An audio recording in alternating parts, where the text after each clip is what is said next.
Well, John, my garbage people are Stephen Miller and Sean Hannity for this Fox News segment where they try to convince Trump's fraying anti-war base that war is actually peace. Take a look.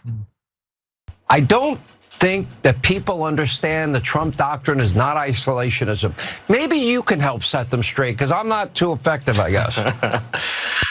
That little giggle from Stephen Miller, as you just saw, evidence, and I'll play the rest of the clip, but that right there is evidence that Sean Hannity, a guy whose main reason for being is that he is so good at convincing people to stay in the Trump camp, even though what Trump seems to do is nonsensical.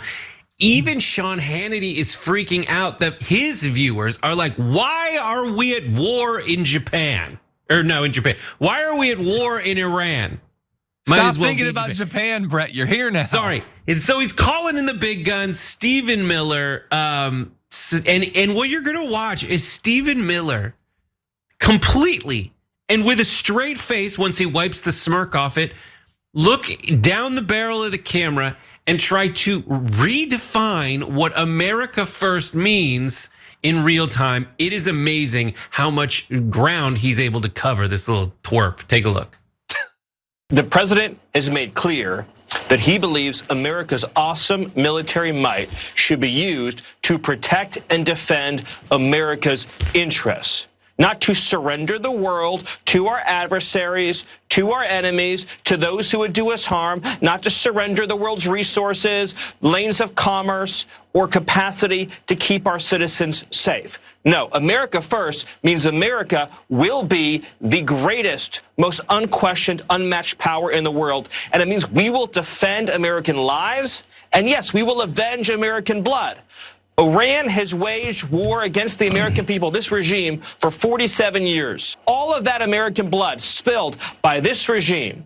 And President Trump for years has said, we will not allow a regime that sheds the blood of our citizens, that menaces our people, that spreads terrorism around the world, that trains proxy armies. We will not allow that regime to have missiles that can reach our troops, that can reach our bases, that someday in the future could reach the American mainland, and certainly will not allow that regime to have nuclear weapons.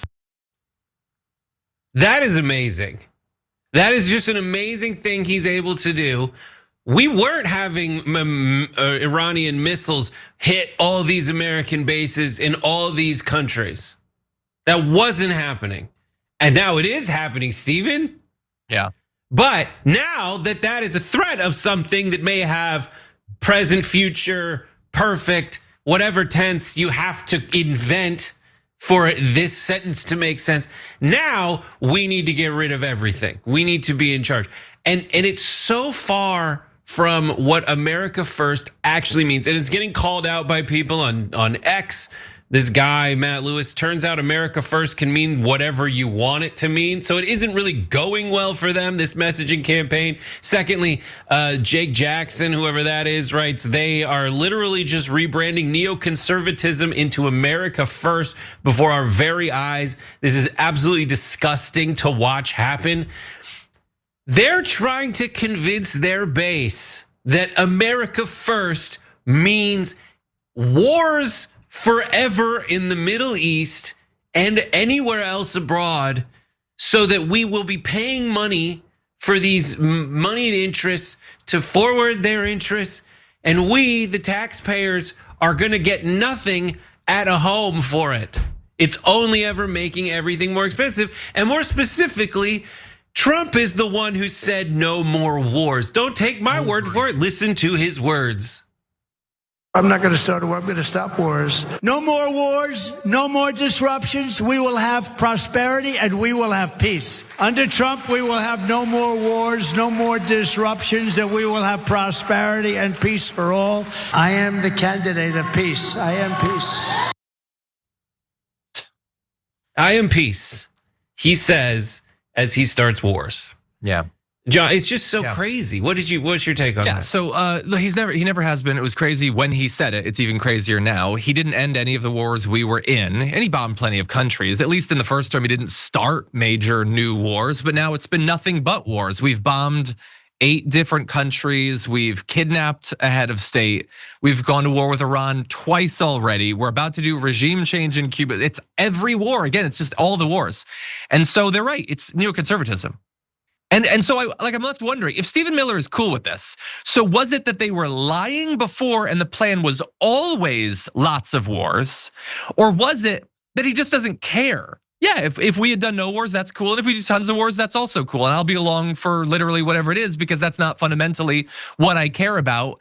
I'm here to get literally everyone in America with a darker shade of skin than me out. Like maybe he's just on for it, whatever, I don't know. But it is just neoconservatism. Trying to explain that that's what America First means is ridiculous. Like that is an argument for a maximally interventionist foreign policy, for any excuse to use military force. It's pathetic. But by the way, it's also clear for MAGA. You don't get to reject it now. Like, I mean, you don't get to pretend that it's not what it is. If you want to eject yourself from this movement, you can. If not, just admit that the stuff about wanting peace was like you wanting, justice for the Epstein victims. It was just like a thing that was like fun to say, but it didn't mean anything at the time. I don't know, that's my concern. You know what TYT has always been about? Taking on the corrupt, greedy establishment. For us, it's the corporate media. We've been fighting that fight for over 20 years. For the cell phone industry, it's the same story. A handful of massive corporations ripping you off. That's why we're partnering with Noble Mobile. They're the only wireless company with the same mission as ours, to fight back. Their Noble plan offers unlimited data for just $50 a month. But here's the best part. For any data that you don't use, you get cash back. Real money you can spend however you want.